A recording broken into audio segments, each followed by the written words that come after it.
आइए दुकान खोलता हूँ। दुकान खोलता हूँ। शटर ऊपर करो भैया। पटारा खोल पटारा। जो लोग खड़े हैं बैठ जाएं और जो लोग बैठे हैं वो खड़े हो जाएं। नो लेट जाएं। लेट जा। पिछले दिनों बॉम्बे में बहुत जबरदस्त बाढ़ आई, फ्लड। आपने देखा ट्रेन बंद हो गई, लोकल बंद हो गई, कई लोग, बहुत सारे लोग 2-2 दिन तक फंसे रहे बगैर खाने के, बगैर प्यास के। आपने न्यूज़ में देखा होगा, जगह जगह पानी भरा हुआ, हालत खराब। एक आदमी बेचारा भूखा प्यासा क्या करे, किसी घर में जाके बेल मार दिया, टंग टंग। हेलो, हम आपको पता होगा बारिश हो रही, आपको मालूम है ना, बारिश हो रही, ट्रेन वगैरह सब मतलब बंद है, जा नहीं पा रहे, मतलब भूख लगी, खाली मतलब रात आप क्या गुजार लें, सुबह चले जाएंगे बस। ट्रेन चर्च गेट पहुंच भी नहीं पाती है, लोग उतर भी नहीं पाते हैं, चढ़ने वाले धपाड़ धपाड़, जो बीच में खड़ा है वो रोल होता है, रोल होता रहता है। और सीट पकड़ना भी एक आर्ट है मुंबई में लोकल ट्रेन में। वापस आने के लिए लोग सीट पकड़ते हैं, चारों बाजू ट्राई करते हैं, कहीं तो सीट मिले।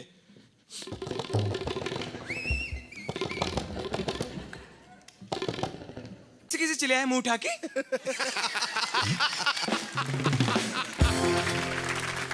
ऐसे किसी आपको रख ले, यूं चले आए, कहीं भी आके बेल मार दी, ये बहू बेटियों का घर है, यहाँ बहू बेटियां रहती हैं। अच्छा, दूसरे फ्लैट में बिल मार, टंग टंग। हेलो, हम लोग ऐसे फंस गए, मतलब रास्ते में कहीं घर भी नहीं जा पा रहे हैं, ट्रेन वगैरह बंद है, आप क्या मतलब रात गुजार लें? अरे भाई ऐसे कैसे रख ले भाई, हैं बताइए, जान नहीं पहचान नहीं, मुंह उठाए चले आए हैं, अब कौन है क्या है, किधर से आए हैं, ये बहू बेटियों का घर है। तीसरे घर में गया, खुद ही बेल मार के बोलता, टंग टंग। हेलो, आपके यहाँ बहू बेटी हैं? क्यों क्यों क्यों रात गुजारनी है?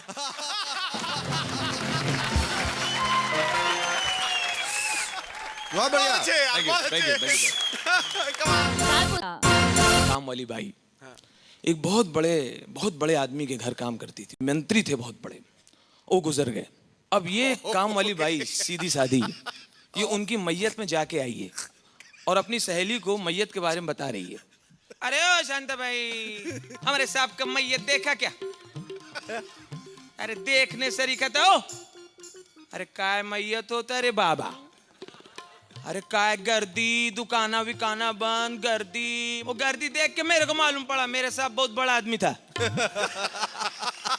ये मेरे को पहले मालूम पड़ता तो मैं पगार बढ़ाती थी। अरे कैसे इतने बरस निकाला रे बाबा, अरे देखने सरी का मैयत था। अरे आगे आगे एक आदमी फटपट्टी पे चलने का, ऐसा हेलमेट डाल के, बाजू बाजू पब्लिक को बाजू करते रहने का, उसके पीछे लाल बत्ती का गाड़ी, नंतर नीली बत्ती का गाड़ी, फिर लाल बत्ती का गाड़ी, नंतर नीली बत्ती का गाड़ी। उसके पीछे हमारे साहब ना लॉरी में ऐसा डेड बॉडी जैसा लेटेले थे। हमारी मेम साहब ने हार बीर बहुत खर्चा किया, उधर ना पूरा लड़ी वड़ी लगाया, खर्चा किया। काई को साहब पहली बार मरे थे ना। अरे बाबा देखने सरीखा डेड बॉडी था, ऐसा जिंदगी में डेड बॉडी ने देखी। अरे बाबा पीछे लारी, लारी के पीछे लारी, उसके पीछे 1,500-2 हजार मानुस, ऐसा बोलने का, अमर रे ऐसा बोलने का। मालूम मैं साहब मंगाई थी 100 रुपया दे के जलगांव से, नासिक से मानुस मंगाई थी। काई को साहब पहली बार मरे थे ना, इससे कोई खर्चे में कमी नहीं रहना मांगते। मैम साहब मेरे को बोली, ए तारा भाई साहब का मैयत में तेरे आने का है? मैं बोला काहे को नहीं आएगी, इतना बरस काम के लिए पगार लिए आएगी। मैं उधर बैठी थी, साहब ने हम लोग का सेपरेट लॉरी दिए था। मैं तो वहां पीछे, मेरे को देख ये डेड बॉडी का गर्दी देख के एक ही चीज का दुख हो गया, साहब आज अगर जिंदा रहते, अपना बॉडी में इतना गर्दी देखते थे, कितना अच्छा लगता था उनको। उसकी सहेली बोलती है, ए तारा भाई मैं तेरे से बहुत नाराज है, इतना बड़ा आदमी गया, इतना बड़ा मैयत देख के आई, मेरे को लेके भी नहीं गई। अरे ओ कांता भाई फिकर न को कर, साहब का छोकरा है ना, वो भी बड़ा मंत्री बनता है, वो भी बहुत लफड़ेबाज है, बहुत जल्दी उसका ऐसा होएगा ना, मैं आगे से आके तू को लेके जाके दिखाएगी, पर मैं ऐसा मैयत का रास्ता देखेगी। एक साहब की शादी फिक्स हुई, तो शादी से पहले उनको याद आया, पंडित जी के पास पहुंचे, पंडित जी बोले पंडित जी हमारी नई नई शादी अभी फिक्स हुई है, हमारी हस्तरेखा देख के बताइए हमारी आपस में कितनी चलेगी, हमारी आपस में कितनी निभेगी। पंडित जी बोले बच्चा हस्तरेखा बता रही हैं कि शुरू के 3 वर्ष बड़े कठिन है, शुरू के 3 वर्ष पत्नी पति पर भारी है, शुरू के 3 वर्ष पत्नी पति से कपड़े धुलवाएगी, शुरू के 3 वर्ष पत्नी पति से बर्तन धुलवाएगी, शुरू के 3 वर्ष पत्नी पति से फड़का मरवाएगी, शुरू के 3 वर्ष बड़े कठिन है। अच्छा महाराज 3 वर्ष के बाद तुम्हें इन सब चीजों की आदत हो जाएगी। और जब ये शादी फिक्स हो रही थी तो देखिए लड़की के पापा अपने होने वाले दामाद से पूछते हैं, बातचीत कर रहे हैं, लड़की के पापा की आवाज भारी है, होने वाला दामाद हकला है। अच्छा बेटा चाय नाश्ता तो हो गया, तो तू तामती बात कर ले, मैं एकदम क्लियर तट आदमी हूँ, पहले से पूछ लेना अच्छा है, समझो तल तो भी लफड़ा हुए, उससे पहले क्लियर तल लेना अच्छा है। वो बोला पूछो अच्छा बेटा तुम लोग रहने वाले किधर थे, रहने वाले है समझे हैदराबाद, चले। अच्छा बेटा तुम्हारे पापा की पोस्टिंग किधर है, पापा की पोस्टिंग किधर है, मतलब जॉब पे पापा किधर, समझे दिल्ली समझे। अच्छा बेटा तुम इधर मुंबई में किधर रहते हो, मुंबई में किधर रहते हो, मुंबई में तो यही रहता हूँ मैं, न्यू बॉम्बे। क्या ये तो बहुत जल्दी बोल दिया, ये तो पास में है ना। एक लड़का अपनी महबूबा की गली में घूम रहा है, उसे मिलना चाहता है, प्यार से उसे बुलाना चाहता है, इशारे से डर भी रहा है, तो देखिए शेर के बहाने से बुला रहा है, शेर की पहली लाइन बोलता है, तभी अचानक उसके डैडी विंडो से झांक देते हैं, तो उनको देख के शेर तुरंत देखिए कैसे चेंज करता है, गली में घूम रहा है,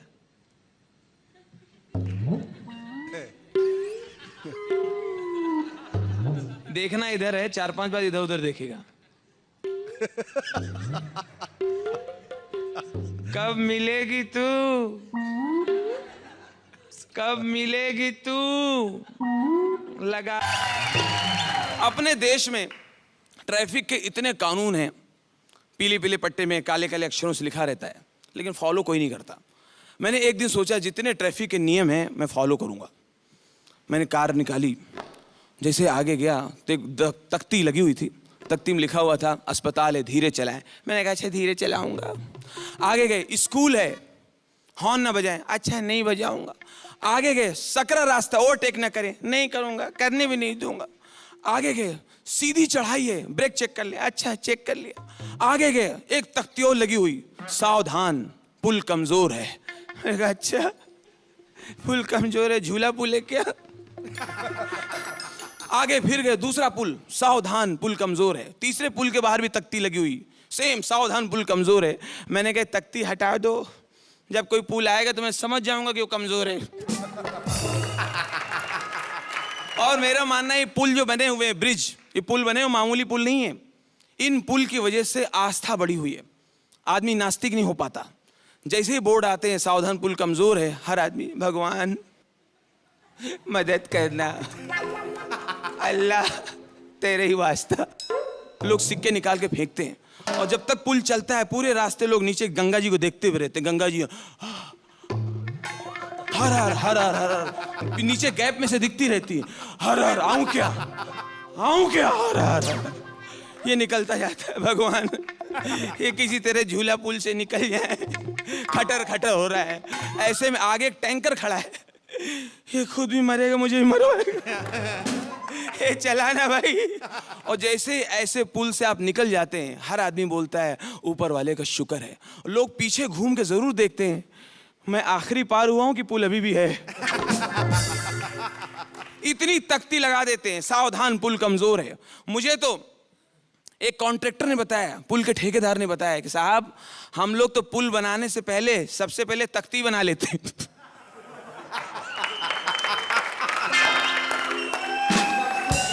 अपने देश में मेरी समझ में नहीं आता लोग MBBS क्यों पढ़ते हैं, डॉक्टरी क्यों पढ़ते हैं, MD क्यों करते हैं, MS क्यों करते हैं, जबकि हर घर में डॉक्टर मौजूद है, सबके पास दवाइयां हैं। एक की छींक आई देखिए पूरा घर भर दवाइयां बताने के लिए बढ़ गया आगे। जैसे सुनो बेटा यहाँ आओ बैठो, स्वस्थ रहने के लिए कुछ नुस्खे बता रहा हूं। सबसे पहले बेटा क्या करो, रुको मैं दवाई ले लूं खुद की। अरे हाँ बताइए। सबसे पहले बेटा सुबह सुबह उठो, सोने के बाद उठना पड़ेगा। ये बिल्कुल नई बात बताई आपने। और क्या करें, उसके बाद 4 बादाम घिस के खा लो, यूं बॉडी ये निकल जाएगा, ये इधर आ जाएगा। उसके बाद योगा कर लो। एक आसन है, कपड़े उतार के फेंक देना, पूरी तोंद को हिलाना, यूं घपर घपर घपर। लोग सोचेंगे नदी में ज्वार भाटा आ गया। बिल्कुल नहीं डरना। पेट इतना फूला है, लोग कहेंगे कौन सा आसन है, बोलना है सिंहासन। उसके बाद बेटा घर आ जाओ। अरे चुप रहो, हम बता रहे हैं। उसके बाद बेटा ऐसा करो, 10 किलो सिंघाड़ा ले आओ और खटिया में डाल दो और कपड़े उतार के उसके ऊपर लेट जाओ। एक्यूपंचर करेगा, एक्यूपंचर करेगा। भीष्म पितामह ने एक्यूपंचर किया था, बाणों की सैया में घुसा दिए थे सारे, तब जाके 17-18 एपिसोड और खींचा था उसने। उसके बाद खाना खाओ। खाने में बेटा, खाने में बिल्कुल हल्का रखो, कोलेस्ट्रॉल ना हो, कोलेस्ट्रॉल ना जमने पाए। बस 10-12 चपाती ले लो, 2-3 दाल, इतना गाजर का हलवा, इतनी रबड़ी ले लो, 15-20 गुलाब जामुन, घपा घप मारे रहो। हाँ बेटा, उसके बाद 1 घंटे तक पानी मत पियो, बस चलते रहो, रूम में चलते रहो। उसके बाद बेटा चारपाई में सो जाओ, फिर उठो और 2 लोटा दूध साथ में ले लो, गुड़ का ढेला 2.5 किलो का। ये काटो, घप से दूध पियो, घप से दूध पियो, घप से दूध पियो। रजाई ओढ़ लो, रजाई में 10 किलो अखरोट के छिलके पड़े हो, उन पे लेटे हो, घपा घप खाते हो। फिर उठो, उठना पड़ेगा, शुरू में कष्ट है, बाद में टेंशन फ्री, आराम ही आराम। फिर उठो, उठने के बाद 5 लीटर पानी पी लो। 5 लीटर पानी पी लेंगे, फिर सो कहाँ पाएंगे, फिर तो 2-3 घंटे फिर जाग जाएंगे। बस ये पानी नहीं, अलार्म है, ये अलार्म है, तुमको सुबह उठाएगा, यही तो उठाएगा। तभी तो दूसरे दिन की क्रिया चालू होगी, फिर योगा चालू होगा, फिर वहां जाओगे। शुरू में तकलीफ होगी, बाद में टेंशन फ्री, आराम ही आराम। इसने अपना लिया, सारे दोस्तों की दवाइयाँ मान ली। 5 से 6 ये खा रहा है, 6 से 8 वहाँ पर जा रहा है, यहाँ जा रहा है, योगा कर रहा है, ये कर रहा है, वो कर रहा है। फैक्ट्री नहीं जा पा रहा, दिन भर इसी में लगा है। फैक्ट्री बिक गई, बच्चे भाग गए, घर बिक गया, ऑफिस नहीं पहुंचा, ऑफिस से निकाल दिया गया। डायरेक्टर पार्टनर है, इसकी फैक्ट्री ले ली, अभी सड़क पे बैठा है। लोगों ने पूछा अब क्या हाल है, बस बिल्कुल सही है, टेंशन फ्री हूँ, आराम ही आराम। बहुत सारे लोग मुंबई आते हैं, कुछ सफल हो जाते हैं, कुछ नहीं सफल होते हैं। अब हमारे गजोदर भैया भी आए थे, कोशिश की, असफल हो गए, गांव लौट गए। अब गांव लौटने के बाद वो अपनी कमियों को किस तरह ढक रहे हैं गांव में, बता रहे हैं हम क्यों लौट आए। अरे ऐसा कुछ नहीं, अरे हम खुद ही चले आए। बम्बई में क्या है दे? अरे अपना गांव बढ़िया है भैया, बम्बई में ना हवा सब दूषित है, गांव में जो है साफ हवा, नदी का चमचमाता पानी, घर का खाना। काहे को बम्बई में तुम लोग यहाँ हीरो हीरोइन के पीछे पड़ा है, हीरो हीरोइन का फोटो लेके ऐसे घूमता है। बम्बई में ऐसा कुछ नहीं है, वहाँ हीरो हीरोइन ऐसे घूमता है, कोई पूछता भी नहीं है। हाँ, अरे यहाँ तुम कांदा खरीद रहे हो, तेरे पीछे शिल्पा शेट्टी बटाटा खरीद रही, इधर सलमान खान जांगिया खरीद रहे हैं, इधर प्रियंका चोपड़ा बनियान खरीद रही, इधर ऐसे देखो बांद्रा किनारे अपना धर्मेंद्र अपनी नौकरानी के साथ घूम रहे हैं, जितेंद्र उधर जा रहे। बम्बई में ऐसा घूमता फिरता, वहाँ कुछ नहीं है, अपना गांव बढ़िया है। हम तो अमिताभ बच्चन क्या काम किया रहा, 1.5 बरस वॉचमैनी किया है, काम में कोई शर्म नहीं, काम होता है। हाँ, हम तो अमिताभ बच्चन बंगले में ऐसे खड़े रहते रहे, वॉचमैन रहे, हमारा ड्यूटी रहा, बाहर के आदमी को ना अंदर जाना है और अंदर वाले को ना बाहर निकलने देना। तो एक दिन रात का 1:30 बजे हम ससुर भांग की गोली खा रहे हैं, बच्चन जी अंदर जा लगे, हमका रोक लिया, हमका कहाँ जा रहा, किससे मिलना है, कहाँ किससे मिलना? बोला अमिताभ बच्चन। हम कहा ऐसा दिन भर बोलता रहता आदमी, हो बैठो बैठो। रात भर बच्चनवा जो है झाड़ के नीचे बैठे रहे। सुबह जया भौजी झाड़ू मारत खिड़की से देखे,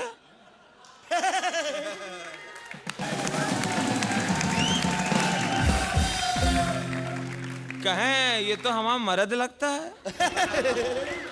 आई बच्चन जी को अंदर ले गए, नहलाए धुलाई, हमें बुला के 2 लाफा मारे, हमरा 2 महीने का पगार रोका है, हमें निकाल दी। ससुरा बड़ा आदमी जो है मतलब पगार रोक लेता करीब, अब क्या करें समझ में नहीं आया। मगर हमका काम का कोनो कमी नहीं रहा भैया। ओके बाद जो हमें ऐश्वर्या भाभी बुला लिए रहे, अरे मतलब भौजी मतलब कोई ना कोई की, तो ऐश्वर्या भौजी रख लिए रहे। उनके मतलब जो है हम रहा अच्छा खाने पीने को मिलता रहा, त्योहारी मिलता रहा, 500-1000 रुपया होली दिवाली मिलता रहा। नेचर की अच्छी, दिल की अच्छी हैं, खूबसूरत हैं, बहुत सुंदर है। मतलब एक दिन ससुर में भांग की गोली खा रहे हैं, हमें पुत्तू दे दिए रहे, हमारे मुंह से निकल गए, हमका का लगा रखा है, होटल है कि घर है, धर्मशाला है, जेका मुंह मन में आ रहा मुंह उठा के बेडरूम में घुसा चला जा रहा। तो बाद वही में हमसे गुस्सा आ गई, हमको निकाल दिए। हमको बाद में जो फिर ये बुला लिए रहे राजकुमार जो हीरो हैं पुराने, मगर उनके यहाँ ससुरा एक बहुत परेशानी है, उनके घर का पूरा स्टाफ, पूरा कर्मचारी उन्हीं की तरह बोलता है। उनका वॉचमैन, धोबी, रसोईया, माली, हम ये हैं, हम ससुरा 1.5 साल में हमने नाक में दम कर दिया। कुत्ता का शौकीन है राजकुमार, कुत्ता का शौकीन, गधा के बराबर कुत्ता पाले हैं। तेरी रातों में सुनसान राह में एक मसीहा निकलता है, तो अमिताभ जी निकलेंगे, वो नहीं होता तो शहंशाह का ड्रेस पहन के अभिषेक हुआ निकलता है। हमें ठीक से नहलाओ, हम जाने के कुत्ते हैं, हम काट लेंगे। बहुत राजदार शेर है। ऐसी वाणी बोलिए, ऐसी वाणी बोलिए कि जम के झगड़ा होए, ऐसी वाणी बोलिए कि जम के झगड़ा होए, पर उससे न बोलिए जो आपसे तगड़ा होए। मान लीजिए जितने रेलवे स्टेशन हैं इंडिया में, वो सब अगर बोलने लग जाएं, सब बातें कर रहे हैं, या लोगों ने अपने नाम स्टेशन के नाम रख लिए। पुलिस स्टेशन में कैसे केस आएगा, कोर्ट में क्या होगा। पुलिस स्टेशन में केस आया, कांदीवली बैठी हुई है, हवलदार को बोला, हवलदार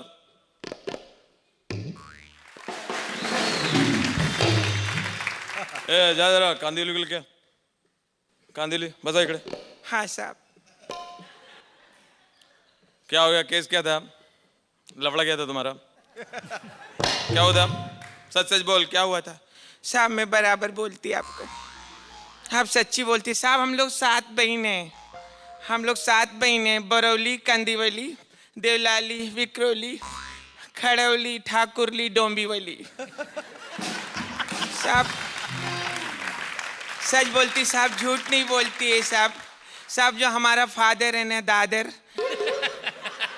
तो साहब मैं हमारा सब मम्मी, हमारा आई ना साहब वीटी है, हमारा भाई साहब कोई काम का नहीं, अंदर है भाई अंदर।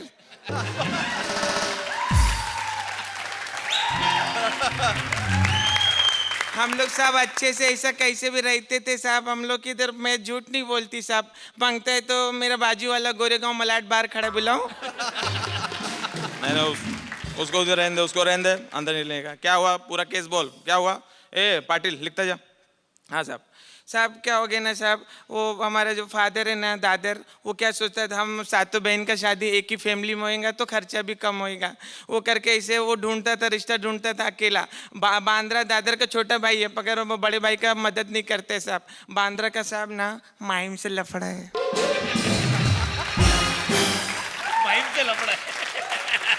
तो एक फैमिली मिला था साहब, अहमदाबाद, इलाहाबाद, हैदराबाद, सिकंदराबाद, धनबाद, मुरादाबाद, ऐसा एक फैमिली, नजीराबाद, गाजियाबाद मिल गया था। तो हम लोग का शादी ऐसा नक्की हो गया था। तो साहब ना चूना भट्टी को बहुत जलन होता था। पहले ना चूना भट्टी को क्या ऐसा लगता था कि मेरी बहन से शायद वो बोरीवली पे लाइन मारता था, कभी भी ब्लैंक कॉल देता था। मेरी बहन खुद बोरीवली फोन उठाती थी, बोलती थी मैं विक्रोली बात करती है। पहले ना मेरे जो फादर है दादर, पहले हम लोग का शादी एक जगह ठहराया था, छिंदवाड़ा, बागड़वाड़ा और फगवाड़ा और कोलीवाड़ा और पिछवाड़ा से। बाद में अच्छा फैमिली मिल गया तो हम लोग वो कैंसिल करके इससे शादी किया, बाद फैमिली से। तो उस हिसाब से इसको ना बहुत भड़क गया। तो एक दिन कलकत्ता को लेके आए, तो कलकत्ता बहुत अपना हुल दिखाने लगे, कहते तुम लोग नाटक करेंगे तो मैं हावड़ा ब्रिज फेंक के मारता हूँ।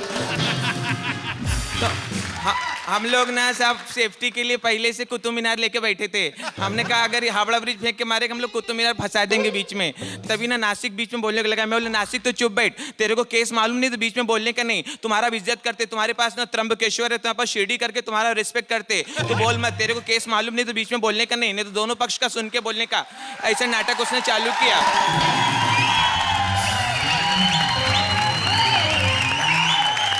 मुलुंड ना बहुत बदमाश है मुलुंड। आपको कभी भी आप थाना में देखो, थाना में इसका फोटो रहेगा मुलुंड का। तभी ना मेरे को चेंबूर क्या बोलता है कि नासिक से बच के रहना, नाटक करेगा कभी भी। तो रात में साहब रात को 12 बजे मेरे घर के डोर बेल हुआ तो नासिक अंगूर लेके खड़ा था। अंगूर लेके खड़ा था, इसे देखा तो नासिक खड़ा था। घर पे मेहमान आए तो अंदर लेना पड़ता है ना, तो अंदर लिया। पीछे पीछे कभी ना नागपुर संतरा लेके घुसा, हम लोग को मालूम नहीं पड़ा।